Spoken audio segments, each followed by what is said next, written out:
bem conhecido. 1 Reis,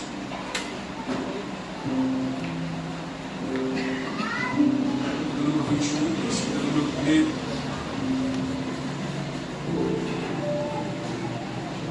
Ou como diz os pregadores famosos aí fora, livro 1 Reis de Israel, capítulo número 21, o seu versículo número 1. Você abre a sua Bíblia glorificando o nome do grandão da Galileia.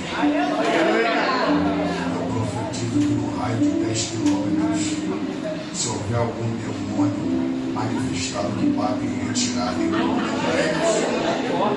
Jesus. Aleluia. Quem achou, diga amém. Nabote não atende a Acabe, diz assim a palavra do Senhor. E sucedeu depois destas coisas que Nabote, o jezreelita, tinha uma vinha em Jezreel, junto ao palácio de Acabe, rei de Samaria. Então Acabe falou a Nabote, dizendo: dai-me a tua vinha, para que me sirva de horta, pois está vizinha ao lado da minha casa. E te darei por ela outra vinha melhor. Ou se for do teu agrado, dar-te-ei o seu valor em dinheiro. Porém Nabote disse a Acabe: guarda-me, ó Senhor, de que te dê a herança de meus pais. Então Acabe veio desgostoso e indignado à sua casa, por causa da palavra de Nabote, o israelita lhe falaram, quando disse: não te darei a herança de meus pais. E deitou-se na sua cama, e voltou o rosto e não comeu pão. Aí eu somente até aí, porque todos conhecem. Você em casa depois faça a leitura completa, porque é muito interessante. Amém? Aqui nós encontramos esta história bíblica de Acabe e Nabote. Todos já ouviu falar sobre esta vinha, a qual o rei Acabe olhava de sua janela e via todos os dias. E eu posso dizer, posso conjecturar e entender que todos os dias que Acabe olhava de sua janela e olhava aquela vinha, ele desejava ter aquela vinha. E aleluia, louvado seja o nome do Senhor Jesus Cristo, Acabe foi até Nabote para poder ter para si esta vinha. E a palavra de Deus diz, aleluia, que ele ofereceu outra vinha melhor. Ele ofereceu o seu valor em dinheiro. Ele quis fazer de tudo o possível para poder obter a vinha. Mas o que Acabe não sabia é que aquela vinha ela tinha um valor sentimental e também espiritual. Como assim, pastor, espiritual? Porque toda a herança que era dada aos seus pais não somente era por dinheiro, digamos assim, mas também espiritualmente falando. Ou seja, a herança que foi dada ao pai, aleluia, de Nabote, não era somente uma herança que foi dada por dinheiro, por posse, mas também uma herança espiritual. Ou seja, tinha dois tipos de impedimentos aí. Tanto por ele guardar aquilo que o pai dele lhe deu, e também manter aquilo que espiritualmente Deus deu à família dele. E a Bíblia diz, aleluia, que Nabote ele negou, dizendo que guarda-me, Senhor, de me dar a herança de meu pai. Outro, dizendo com as minhas palavras, que o Senhor me guarde, porque eu não posso lhe dar aquilo que é a herança de meu pai para toda a minha família. E a Bíblia diz que Acabe ele voltou para casa desgostoso, não comeu pão, triste. E se você for ler mais para frente, diz também que sua esposa Jezabel foi ao seu encontro, para que você possa entender um pouco mais dessa história.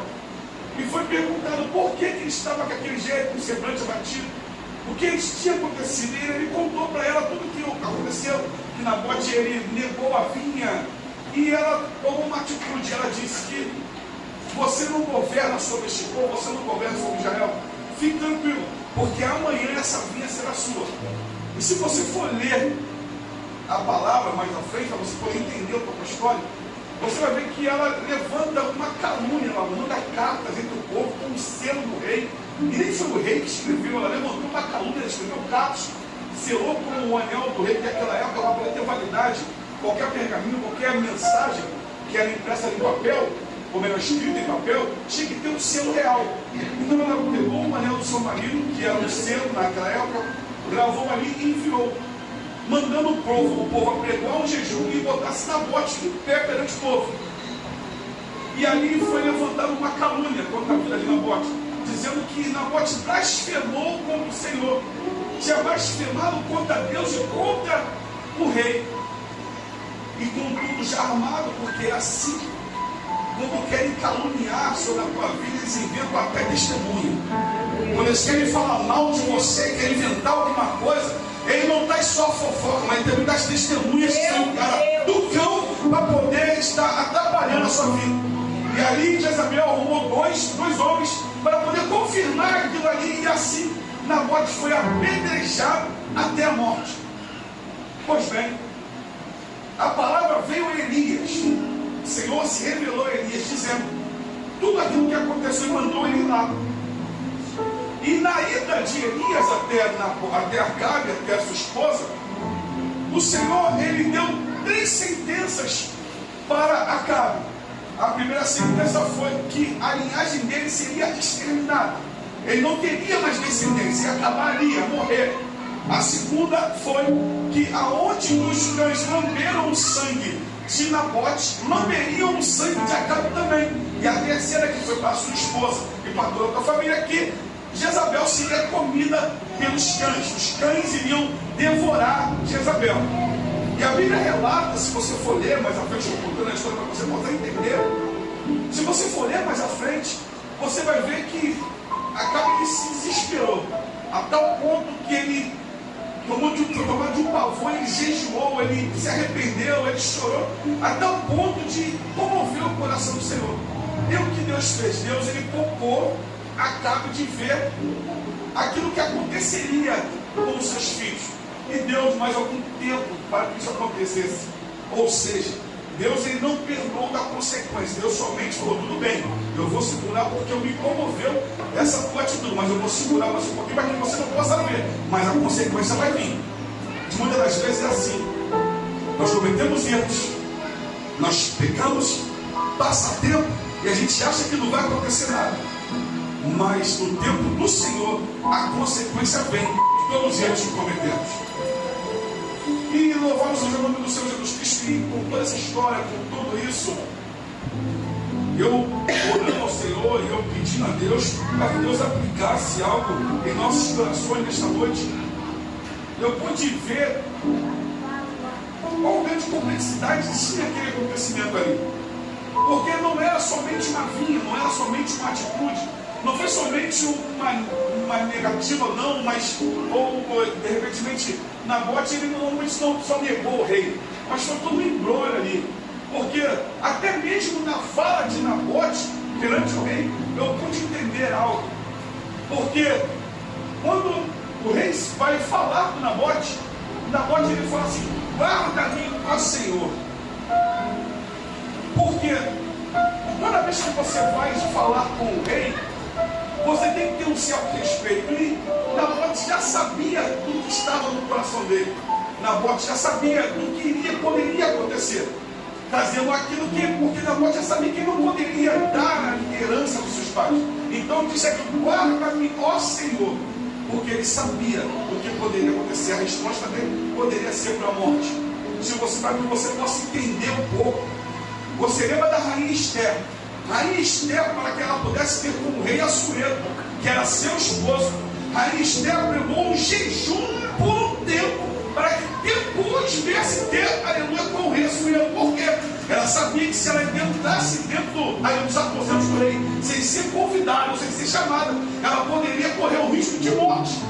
O tamanho da complexidade era estar diante ao rei. E Nabote, ele sabia de tudo isso. E ele já chamou o Senhor, guarda-me, ó Senhor. Porque ele sabia da atitude que ele iria ter naquele momento. E de muitas das vezes nós temos que analisar tudo isso. Porque foi confiada a Nabote uma herança, que não era somente do teu pai, mas era vinha da parte do Senhor também. E quantos aqui receberam uma herança da parte de Deus e não dão valor?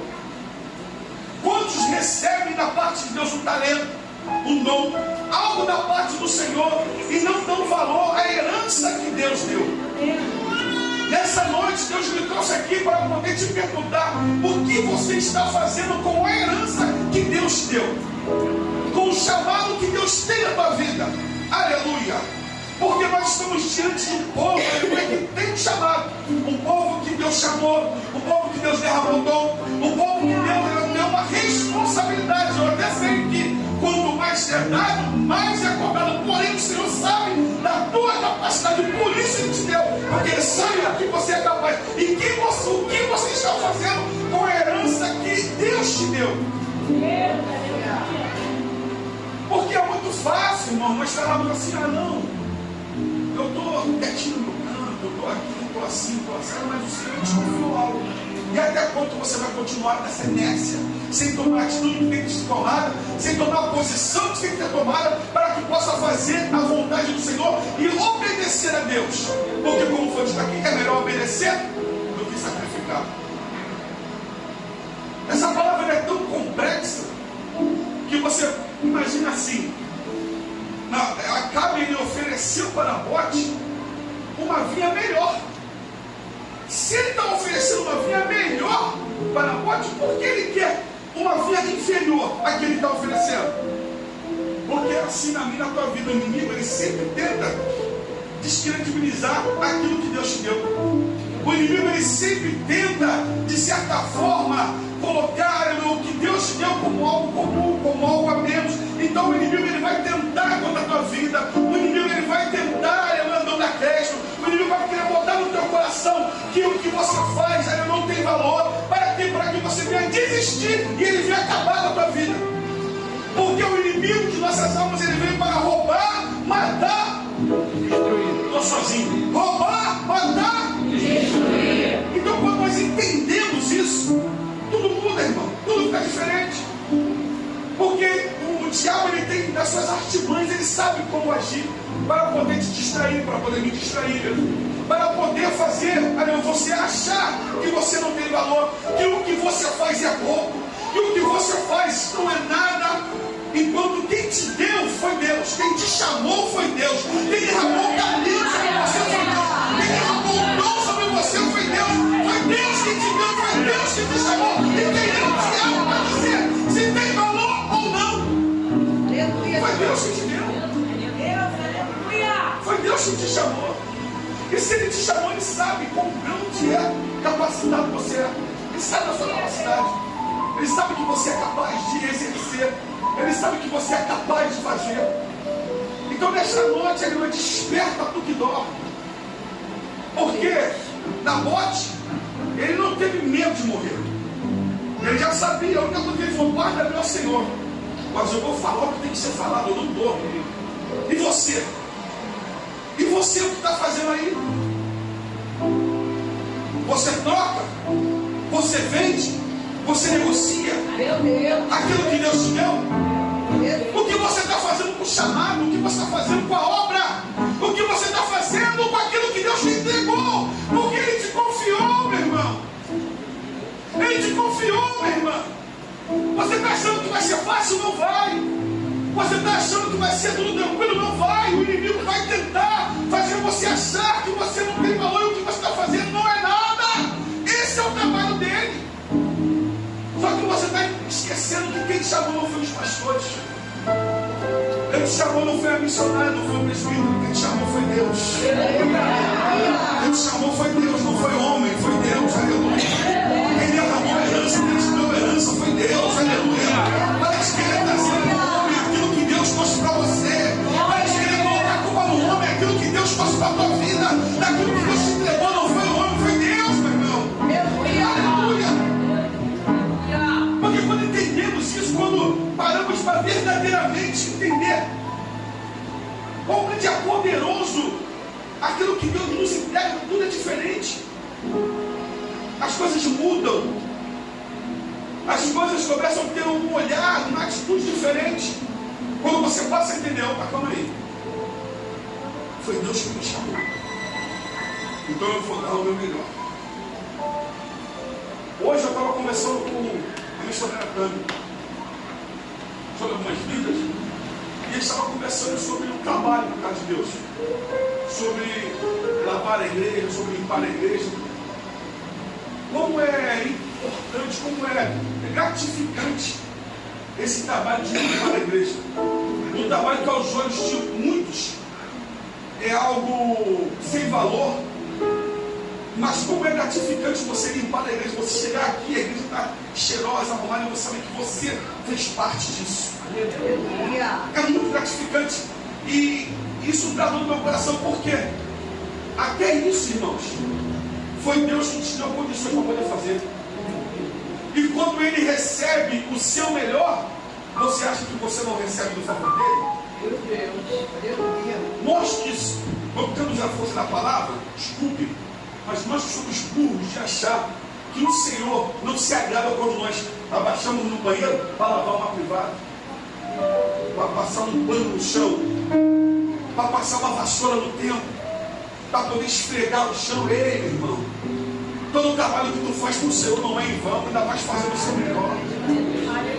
O que nós estamos falando comigo, continua nessa noite, é de obra, é de chamado, é o que tu está fazendo com aquilo que Deus te deu. Se Deus deu o seu melhor, até quando você vai se enganar, achando que tem tempo, quando não há mais tempo para nada? Deus, Ele grita o teu nome, Deus, Ele te chama para uma grande obra e você retarda aquilo que Deus fez na tua vida. Deus te tirou do lodo, Deus te tirou da lama, assim como me tirou também. E Deus, Ele te chamou para uma grande responsabilidade do que tu está fazendo.